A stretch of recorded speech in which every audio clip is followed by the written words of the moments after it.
তো বন্ধুরা, আমি নিয়ে চলে এলাম ম্যাক্সের শূন্যতা দিনের পার্ট 2 এর কিছু মুহূর্ত। তাই রাত্রে ডিনারের জন্য জোরসোরভাবে কিন্তু কাজ চলছিল।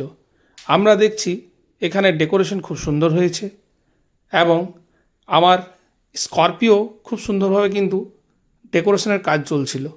তাই আমি আপনাদেরকে দেখাবো ফাইনালি আমার স্করপিওটা সেজে উঠেছে এবং কেমন লাগছে কমেন্ট করে কিন্তু অতি অবশ্যই জানাবেন।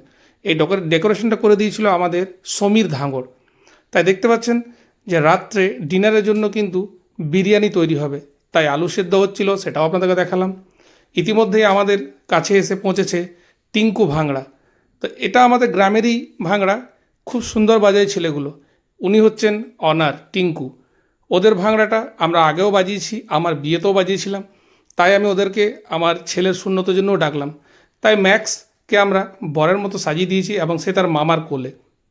আমরা দেখতে পাচ্ছি আমাদের কারের মধ্যে ম্যাক্স তার মামার কোলে কিন্তু উঠে পড়েছে এবং খুবই সুন্দর সে বরের মতন সেজেছে। এখন আমরা চলে যাব সোজাসুজি আমাদের কার নিয়ে, ভাংড়া নিয়ে পুরো গ্রাম ভ্রমণ করার জন্য। আমরা দেখতে পাচ্ছি টিঙ্কুর ভাংড়ার সাউন্ডে প্রায় গ্রাম কিন্তু মেতে উঠেছে। সঙ্গে সঙ্গে আমিও কিন্তু যাচ্ছিলাম এবং পিছনে ছিল আমার শ্বশুর মশাই এবং আরও কিছু লোকজন। আমরা কিন্তু এখন ম্যাক্সকে পুরো গ্রাম ঘুরিয়ে দেখাবো, কারণ আমরা আমাদের কিউট ম্যাক্সকে খুব সুন্দর বরের মতো সাজিয়েছিলাম। তাই আমরা প্রথমে যাব ধাঙ্গড়পাড়া, ধাঙ্গড়পাড়া দিয়ে যাব আমরা ডোমপাড়া এবং ডোমপাড়া দিয়ে যাব চাষাপাড়া। সেখানে লোকজনেরা আমার ছোট্ট কিউট সোনার মতো ছেলেটাকে এই বরের মতো সাজিয়েছি তারা দেখবে। একটা হাসির কথা, মাঝে মাঝে সবাই কিন্তু জিজ্ঞাসা করছিল যে কি হয়েছে বা কি হবে ছেলেটার, বাট আমরা হাসি মুখে কিছু বলতে পারছিলাম না। সবাইকে কিন্তু বলছিলাম হ্যাঁ আমার ছেলের কিন্তু সুন্নত আছে। তারপর আমরা দেখছি ভাংড়ার ছেলেগুলো কিন্তু মাতিয়ে রেখেছে পুরো গ্রামকে।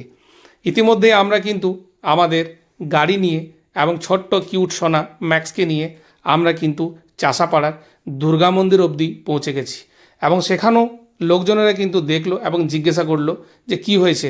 আমরা কিন্তু হাসি মুখে বললাম। তারপর আমরা চলে এলাম আমাদের গেট, সেখানেও কিন্তু আমাদের ভাংড়া ছেলেরা খুবই সুন্দরভাবে বাজাচ্ছিল এবং সবাইকে মাতিয়ে রেখেছে। তাই আস্তে আস্তে আমরা কিন্তু আমাদের পুরো গ্রাম ঘুরিয়ে কিন্তু আমরা আমাদের বাড়ি পৌঁছে গেলাম এবং সেখানে আমরা আমাদের গাড়িকে লাগিয়ে বাচ্চাকে দেখছি সে কিন্তু অলরেডি ঘুমিয়ে পড়েছে, কারণ সে অনেক টায়ার্ড হয়ে গেছে। তাই আপনাদেরকে বলছি, যদি আমার ভিডিও ভালো লেগে থাকে তো অতি অবশ্যই আমার ফেসবুক পেজকে ফলো করে দিন এবং কমেন্ট অতি অবশ্যই করবেন। যদি আপনারা কমেন্ট করেন এবং আমার পেজকে ফলো করেন তো ডেফিনেটলি আমি আরও নিত্য নতুন ভিডিও তুলে ধরব।